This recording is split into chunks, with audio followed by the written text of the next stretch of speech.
Hello दोस्तों, आप सबका हमारे चैनल में स्वागत है। मुझे सपोर्ट करने के लिए वीडियो को लाइक और शेयर करें और ऐसे ही वीडियो को देखते रहने के लिए चैनल को सब्सक्राइब करें और बेल आइकन जरूर दबाएं ताकि किसी तरह का अपडेट हो तो मिस न होने पाए। समाज के बारे में आज दोस्तों देखा जाएगा कि समाज किसे कहता है। समाज शास्त्र का एक ऐसा टॉपिक है, एक ऐसा पॉइंट है जो बहुत महत्वपूर्ण है। समाज किसे कहते हैं? समाज दो या दो से अधिक व्यक्तियों से मिलकर बना, दो या दो से अधिक व्यक्तियों से मिलकर बना हुआ है। अधिक व्यक्तियों से मिलकर बना है, इसका केवल ये तात्पर्य नहीं है कि बहुत सारे लोग एक जगह एकत्रित हो जाएं और समाज का निर्माण हो जाए। ऐसा नहीं है। ऐसा होना होता तो जैसे ट्रेनों में चल रहे हैं, एक साथ तमाम लोग चल रहे हैं, एक कंपार्टमेंट में 20, 30, 40 लोग हो जाते हैं, 50 लोग हो जाते हैं, लेकिन वो समाज का निर्माण नहीं करता है। समाज के निर्माण के लिए संबंध का होना आवश्यक है। बिना संबंध का समाज शास्त्र का निर्माण नहीं हो सकता है।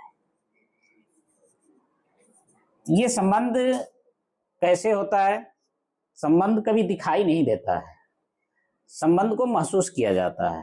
यहाँ एक चीज हम समझने की कोशिश करें, जैसे एक ही स्कूल के दो चार छात्र एक जगह बैठे हैं कहीं और विदाउट ड्रेस में हैं, वो कोई स्कूल यूनिफॉर्म में नहीं है, लेकिन हमें नहीं मालूम कि वो एक स्कूल के छात्र हैं, बैठे हैं, आपस में बात कर रहे हैं। उस चीज को हम एक समाज नहीं कर सकते। हम देखेंगे कि वो बातचीत किस ढंग पे कर रहे हैं, किस क्राइटेरिया पे कर रहे हैं, कौन से क्लास की बात कर रहे हैं। जब एक ही क्लास की बात कर रहे हैं, एक ही स्कूल की बात कर रहे हैं, तो हमें लग रहा है कि नहीं, कुछ न कुछ इनके बीच संबंध है। अर्थात एक स्कूल के हो सकते हैं, एक छात्र एक क्लास के हो सकते हैं, तो अर्थात कुछ न कुछ उनमें संबंध है। अर्थात कहने का मतलब है, संबंध दिखाई नहीं देता है, संबंध को महसूस किया जाता है। एक परिवार के सदस्य कहीं बाहर गए हुए हैं और उनमें कोई बातचीत आपस में नहीं हो रही है, तो हम उम्मीद नहीं कर सकते हैं कि ये एक परिवार के सदस्य हैं या एक जगह रहने वाले लोग हैं। तो बिना संबंध का समाज का निर्माण नहीं होता है। संबंध एक आवश्यक पॉइंट है और संबंध चूंकि दिखाई नहीं देता है, संबंध को महसूस किया जाता है। तो संबंध को महसूस करेंगे, दिखाई नहीं देगा, तो स्वाभाविक है कि ये अमूर्त है। अर्थात समाज के विषय में हम बात करें तो समाज एक विशेषता है इसकी कि समाज अमूर्त है। पहला विशेषता अमूर्त की है। चूंकि संबंध दिखाई नहीं दे रहा है, इसलिए समाज का जब भी निर्माण होगा वो अमूर्त होगा। दूसरी चीज है कि परस्पर जागरूकता। समाज के निर्माण में परस्पर जागरूकता होनी चाहिए। बिना जागरूकता का समाज का निर्माण नहीं हो सकता।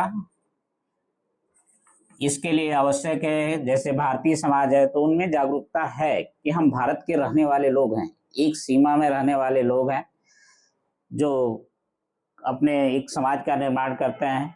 तो जागरूकता होनी चाहिए। समाज बहुत दूर दूर तक फैला है, कोई बाउंडेशन नहीं है, लिमिटेशन नहीं है, काफी दूर हो सकता है। जैसे विचार करें तो अमेरिका में रहने वाले कुछ लोग भारतीय होते हैं, जो वहाँ कहा जाता है कि भारतीय समाज के ये लोग हैं।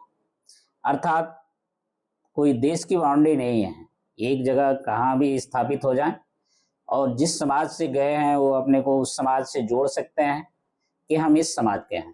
तो जागरूकता उनमें होनी चाहिए। जागरूकता नहीं होगा तो फिर इधर उधर रहेंगे, वो समाज का निर्माण नहीं कर सकते हैं। जैसा अरस्तु ने भी कहा है कि मनुष्य एक सामाजिक प्राणी है, बिना समाज का नहीं रह सकता है। दो व्यक्ति को, यदि चार व्यक्ति हों और दो चार हों, उन्हें एक अलग स्थान पर बैठा दिया जाए या अकेला एक व्यक्ति को छोड़ दिया जाए, तो व्यक्ति खुद वैसे ही अकेलापन महसूस करते हुए अपनी जिंदगी को भी खत्म कर सकता है। क्यों? क्योंकि वो समाज में रहना पसंद करता है, बिना समाज का रह ही नहीं सकता है। तो इस वजह से निर्माण हुआ है, तो जागरूकता होनी चाहिए। तीसरी चीजें हैं कि कहीं ना कहीं उनमें जो है सहयोग सहयोग की भावना होती है, सहयोग एवं सहयोग की भावना होती है। समाज शास्त्र में समाज का जब हम अध्ययन कर रहे हैं तो सहयोग एवं असहयोग ये सामाजिक प्रक्रिया के नाम से भी जानी जाती है। सहयोग तब होगा जब संबंध बनेंगे, और बिना संबंध का सहयोग हम नहीं हो पाता है, नहीं कर पाते हैं। सहयोग करेंगे तो समाज का निर्माण आगे बढ़ता जाएगा, समाज विखंडित नहीं होगा। तो सहयोग पर समाज का निर्माण होता है। हम देखे हैं कि एक जगह रहने वाले लोग आपस में लड़ाई झगड़ा भी कर लेते हैं, जहाँ असहयोग आ जाता है, एक दूसरे का सहयोग नहीं करते हैं, असहयोग हो जाता है। अर्थात कहने का तात्पर्य है कि समाज में सहयोग एवं असहयोग भी पाया जाता है। इसके अलावा समाज में संघर्ष और प्रतिस्पर्धा भी पाई जाती है, संघर्ष और प्रतिस्पर्धा भी पाई जाती है।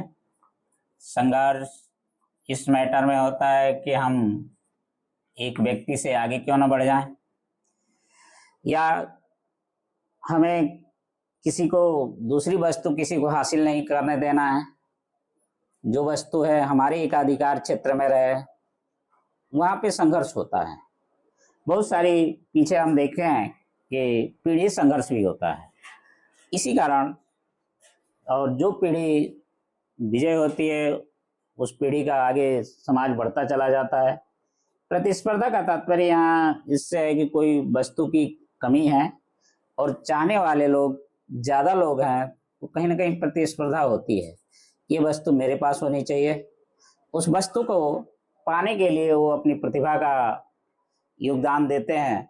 संघर्ष और प्रतिस्पर्धा में थोड़ा सा यहाँ अंतर हम कर देना चाह रहे हैं कि संघर्ष खूनी संघर्ष हो सकता है, उस व्यक्ति को आगे नहीं बढ़ना होगा। प्रत्यक्ष प्रतिस्पर्धा जब होती है तो संघर्ष में बदल जाती है, और प्रतिस्पर्धा में अप्रत्यक्ष होता है। लोग अलग अलग जगहों से अपनी तैयारी करते हैं। जैसे एक परीक्षा ही है, परीक्षा पास करने के लिए तमाम कैंडिडेट एक जगह से अलग अलग हट के तैयारी कर रहे हैं, एक नियमबद्ध तैयारी कर रहे हैं और उस परीक्षा को पास करते हैं और उसमें सिलेक्शन होता है। तो समाज में संघर्ष और प्रतिस्पर्धा भी जरूरी है। अर्थात कहने का मतलब यह है कि समाज का निर्माण किसी एक बिंदुओं पर नहीं हुआ है, तमाम तरह का इसका आगे बढ़ते रहना है, और समाज परिवर्तनशील भी है। ये मुख्य बिंदु है, समाज परिवर्तनशील है। समाज का निर्माण तभी सफल होगा, वही समाज बहुत दिनों तक स्थायी बन सकता है जिसमें परिवर्तन का गुण है। परिवर्तन संसार का नियम है, हर एक वस्तु उससे प्रभावित होती है। बिना परिवर्तन का वो हर वस्तु नहीं रह सकती है। आज हम देख रहे हैं कि बच्चा अभी छोटा है, धीरे धीरे उम्र बढ़ती है और वो एक दिन बूढ़ा हो जाता है, मृत्यु गति को प्राप्त कर जाता है। पेड़ पौधे देखें, तमाम इस इन्वायरमेंट की कोई वस्तु को देखते हैं तो उनमें परिवर्तन होता है, कहीं ना कहीं वो वस्तुएं क्षय होती है।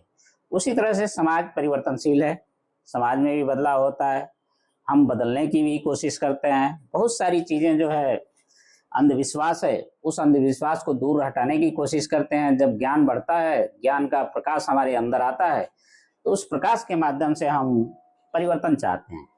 अर्थात कहने का मतलब ये है कि समाज की जो विशेषता है, अमूर्त है, परस्पर जागरूकता है, सहयोग है, संघर्ष, प्रतिष्ठा और समाज परिवर्तनशील है। ये सारी चीजें तभी निर्माण हो पाएगी जब उनमें संबंध पाया जाता है, और संबंध के बिना हम समाज की परिकल्पना नहीं कर सकते हैं, उसके उदय की कल्पना नहीं कर सकते हैं। समाज के में संबंध ही एक ऐसा बिंदु है जो समाज का निर्माण करता है। दोस्तों, मुझे लगता है अब समझ में आ गया होगा। धन्यवाद।